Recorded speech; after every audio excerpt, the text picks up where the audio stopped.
Hello everyone, आप देख रहे हैं एनालिसिस और आज हम बात करने वाले हैं डॉलर और रुपए के एक्सचेंज रेट के बारे में, जो पूरा का पूरा डिमांड सप्लाई के बेसिस पे ही काम करता है।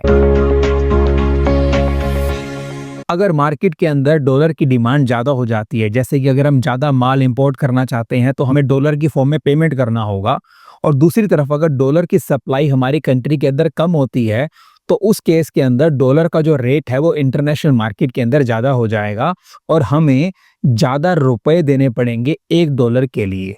दिसंबर 2025 के अंदर हमें एक डॉलर के लिए लगभग 90 से 91 रुपए देने पड़ रहे हैं, और इतनी भारी गिरावट के पीछे का जो सबसे बड़ा रीजन है वो डिमांड सप्लाई इम्बैलेंस ही है। आइए अब हम ये समझते हैं कि आखिरकार क्यों रुपी डॉलर के मुकाबले में कमजोर होता जा रहा है। इसके पीछे तीन बड़े रीजंस हैं। जो सबसे पहला रीजन है वो है यूएस की जो मार्केट्स है वो इंडियन मार्केट्स के मुकाबले में ज्यादा अच्छा परफॉर्म कर रही हैं। S&P 500 ने 2025 के अंदर 20% से भी ज्यादा अच्छी रिटर्न दी है। ऐसे केस के अंदर जो फॉरेन इंस्टीट्यूशनल इन्वेस्टर्स हैं जिन्होंने इंडियन मार्केट के अंदर अपना पैसा लगाया हुआ था, उन्होंने लगभग 15 से लेके 17 बिलियन डॉलर तक की अपनी इन्वेस्टमेंट को इंडिया से बाहर निकाल लिया और यूएस के स्टॉक्स के अंदर और बॉन्ड्स के अंदर इन्वेस्ट कर दिया। इस रीजन से इंडियन मार्केट के अंदर डॉलर की सप्लाई कम होगी और रुपये के ऊपर प्रेशर बढ़ गया। दूसरा सबसे बड़ा रीजन रहा है टैरिफ। जैसा कि आप सबको पता ही है कि डोनाल्ड ट्रंप ने क्या किया है, इंडियन प्रोडक्ट्स के ऊपर टैरिफ को 50% तक लगा दिया है। ऐसे केस के अंदर जो इंडियन प्रोडक्ट्स हैं वो यूएस मार्केट के अंदर काफी ज्यादा महंगे हो गए हैं और वहां के लोग इसको अफोर्ड ही नहीं कर पा रहे। इस रीजन से हमारे जो एक्सपोर्ट्स है वो काफी कम हो गए हैं, क्योंकि वहां की मार्केट से डिमांड ही नहीं आ रही, और जब हमारे प्रोडक्ट्स यूएस मार्केट के अंदर बिक ही नहीं रहे तो हमारे यहाँ पे डॉलर की सप्लाई ऑटोमेटिकली कम हो चुकी है। और तीसरा सबसे बड़ा रीजन है इंडिया का गोल्ड और ऑयल को लेकर एडिक्शन। सितंबर 2025 के अंदर इंडिया ने लगभग 10 बिलियन डॉलर का गोल्ड और 14 बिलियन डॉलर का ऑयल इंपोर्ट किया है। जब आप इन चीज़ों को इंपोर्ट करते हैं तो आपको डॉलर की फॉर्म में ये पेमेंट करनी होती है।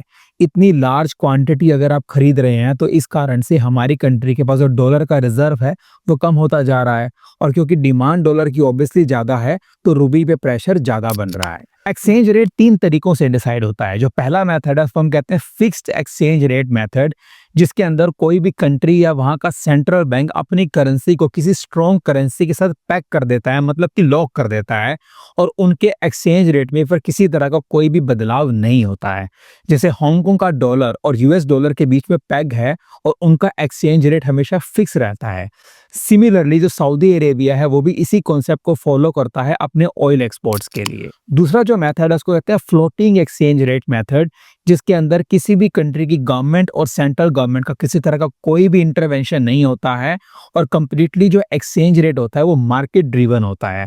फॉर एग्जांपल जो ऑस्ट्रेलियन डॉलर है या यूके की करेंसी है वो इसी कॉन्सेप्ट को फॉलो करते हैं। अगर आपकी कंट्री की इकोनॉमी बहुत अच्छा परफॉर्म करेगी तो आपकी जो करेंसी है वो डॉलर के मुकाबले ज्यादा स्ट्रांग हो जाएगी। तीसरा एक्सचेंज रेट मेथड जो है उसे कहते हैं मैनेज्ड फ्लोट मेथड, जो कि इंडिया फॉलो करता है, which is a combination of fixed and floating exchange rate method.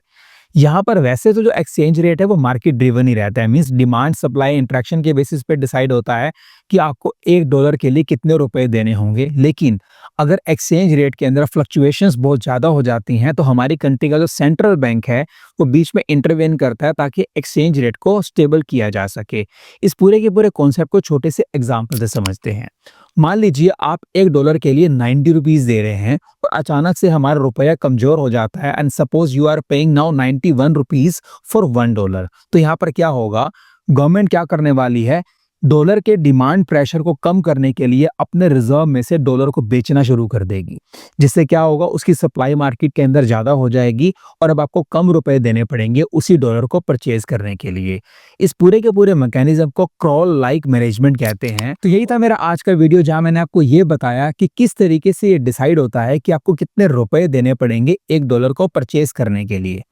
अगर आपके मन में कोई भी क्वेश्चन है तो आप मुझे कमेंट बॉक्स में लिख सकते हैं। अगर आपको वीडियो अच्छा लगा है तो उसको लाइक करें, शेयर करें। अगर चैनल सब्सक्राइब नहीं किया है तो please hit the subscribe button. Thank you so much for watching this video. Take care.